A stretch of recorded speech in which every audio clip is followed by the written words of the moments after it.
All right. Folks, if you've been following along with the Marvelous Minutes, this particular topic has been covered at least 7, 8, maybe 9 different videos you'll find at YouTube under Marvin LeBlanc. And you can go back and look at all of the different points that I've made in these segments. The topic is, how can I save much more time? How can I become a super productive person? Well, today we've got 3 points to add a little bit more life to your living on the do's and don'ts of becoming super productive and save time. Well, these 3 points start with bullet point number 1. Do believe in love, but believe in compatibility and respect even more. Now, Marvin, that's a little twist. Most of the times everybody puts love above all things. Well, if love is above all things and that love suffers from a lack of compatibility or a lack of respect in the relationship, I'm talking about personal relationships, I'm talking about business relationships. I'm not talking about just intimate love, I'm talking about love, human love, okay? What we lack is compatibility and respect many times for the same people or parties of people that we're in love with. And so there's love there, but the love is not enough. So what I'm trying to emphasize in this particular bullet point is, do you believe in compatibility? Do you believe in respect? Do you believe in listening to those other points of views that could be drastically different than yours? Because compatibility and respect are the 2 things that will feed that love. Point number 2, do count at the end of each day what went well and what didn't go well. Do count at the end of each day what went well and what did not go well. Now, in my particular office, in my workshops, in my speeches, in my PowerPoint presentations, oftentimes, if you've heard me before, I have told the fundamental, foundational story of the red X's and the green check marks. And the red X's are all of the things that have happened in your personal relationships, in your work relationships, let's say over a given day. And sadly, what happens is those red X's, the things that didn't go well, the projects that didn't get completed, reign supreme inside of our head. And sadly, when we do have a green check mark where we did succeed on something, we're not as quick to really remember those things. So Marvin, how do you fix that? How do you fix that is coaching yourself that at the end of a day, the question you want to ask is, what went well? You might have a journal, you might have an Outlook checklist, whatever you're looking at. What went well today?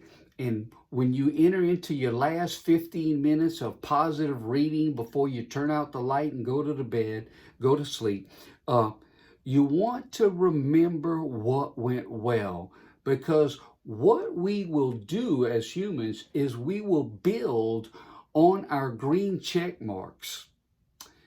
To build off of those weaknesses is a virtual impossibility. So we want to look at what went well.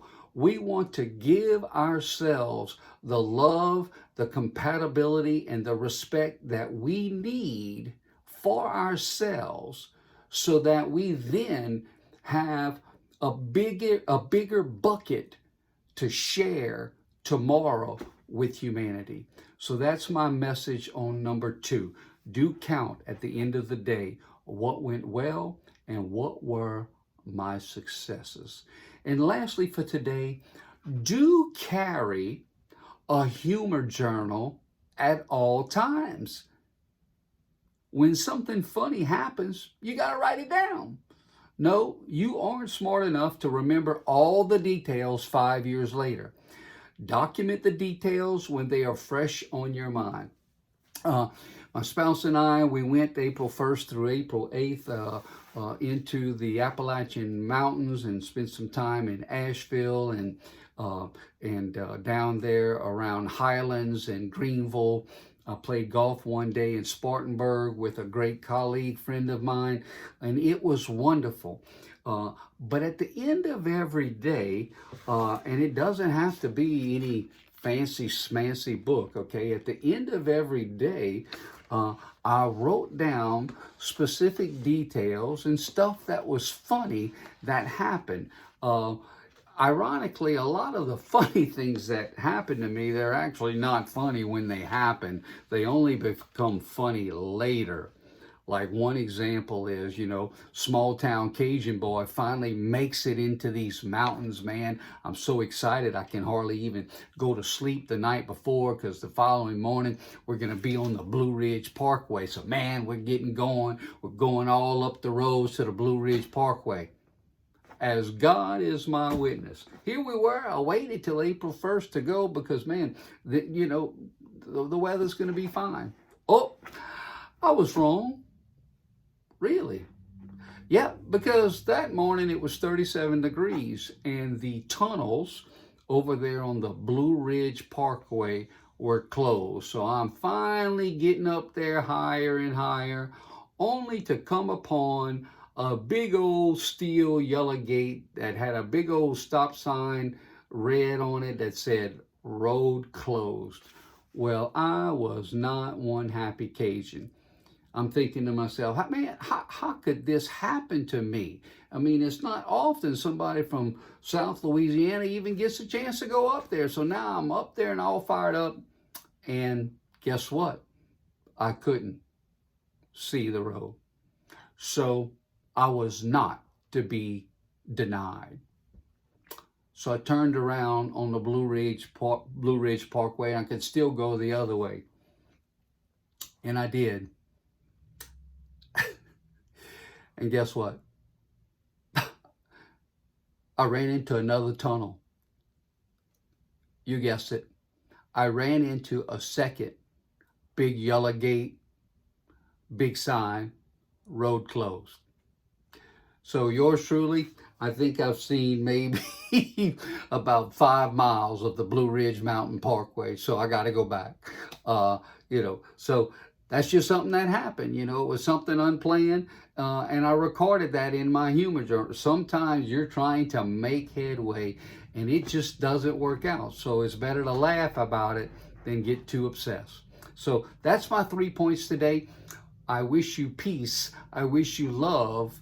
I wish you gumbo. I wish for you to go over here on the side and reach out to us, contact us, tell us your stories. Tell us what you'd like to hear in future segments. We're here for you, so your opinion matters.